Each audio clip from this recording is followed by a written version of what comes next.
콩에 대해서 여러분들과 이야기를 나누고 있습니다. 지난 시간에는 콩으로 만든 분유, 콩으로 만들어진 음식을 어린 아이들에게, 유아에게 섭취를 시켰을 경우에 우리 몸에서 어떠한 변화들이 나는지에 대해 가지고 간략하게 한번 말씀을 드려봤고요. 피토에스트로겐, 그 식물성 에스트로겐에 해당하는 이 이소플라본 콩 단백질이 우리 몸에 미치는 영향들, 이점들도 있지만 제가 방송을 할 때는 우리가 미처 생각하지 못했던 그런, 우리가 걱정을 해봐야 되는 또는 다른 관점으로 봐야 되는 단점에 대해 가지고 조금 포커스를 맞춰가지고 한번 알아봤습니다. 결국 선택은 우리의 몫인 것 같아요. 오늘 이 슬라이드의 제목처럼요. 특히 이 호르몬이라고 하는 우리 몸의 신호 전달 물질, 각 장기 사이에서 서로의 어떤 신호를 주고받는 이 물질들은 몸속에서만 작용하는 게 아니라 이 몸 밖에 있는 많은 요소들과도 상호작용을 할 수가 있습니다.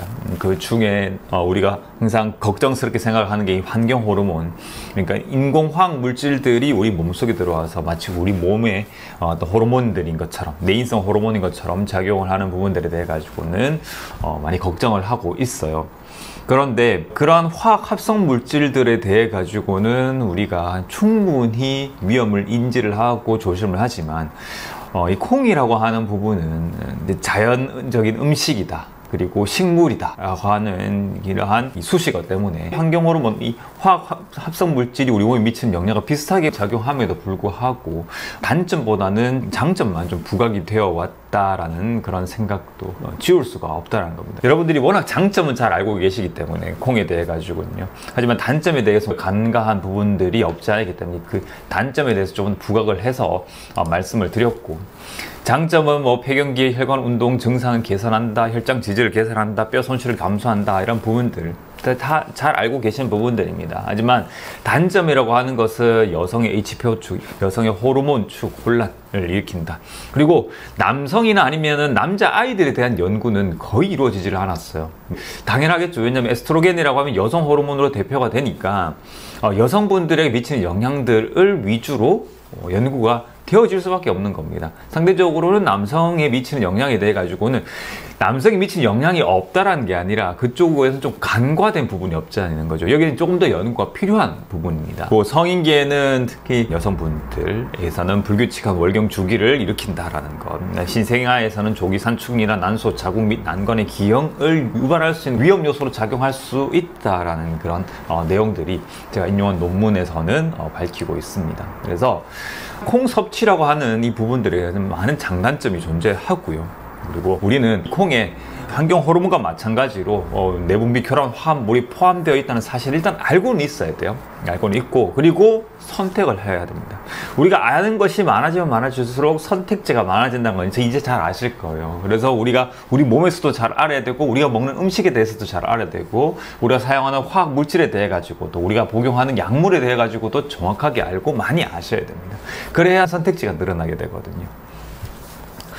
콩에 대해 가지고 무분별하게 무조건 아니다 라고 하는 거는 또 좀 불필요한 일일 수도 있습니다. 하지만 콩이라고 하는 음식이 무조건 좋다, 무조건 좋으니까 콩이 대단한 효과를 가진다, 이러한 맹목적인 믿음도 그렇게 신뢰성이 없는 것 같습니다. 이 건작품 식단에서의 가이드라인은 발효 과정 없이 섭취하는 콩 음식은 조심을 하자라는 겁니다.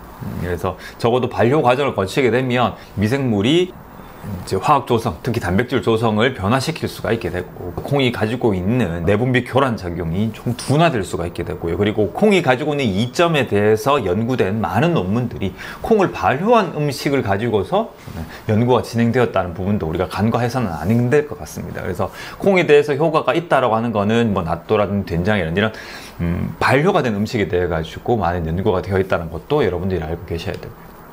그리고 무엇보다 임신 중이시거나 아니면 수유 중이시거나 또는 임신을 앞두고 계신, 임신을 시도 중인 여성분들에게서는 이 콩식품을 반드시 조심을 하셔야 됩니다. 그리고 아이들에게는 콩으로 만들어진 콩 조제 분유, 콩 분유가 최선의 선택이 아닐 수 있다는 것, 콩을 많이 섭취함으로써, 콩 분유를 섭취함으로써 오히려 우리가 가지고 있는 호르몬계에 큰 교란을 일으킬 수 있다라는 것을 기억을 하셔야 될 것 같습니다. 그리고 우리가 선택을 하는 거죠. 그리고 꼭 기억을 하셔야 되는 건요, 콩 단백질이라고 해서 대두 단백 딱 추출해가지고 가공해가지고 농축해서 만드는 그런 음식들은 콩과는 전혀 다른 음식입니다. 가공식품이자 농축되고 정제되고 가공된 그런 영양소입니다. 그래서 특히 단백질은요, 제가 늘 말씀을 드리죠. 파우더 형태로 드시면 안 된다고요.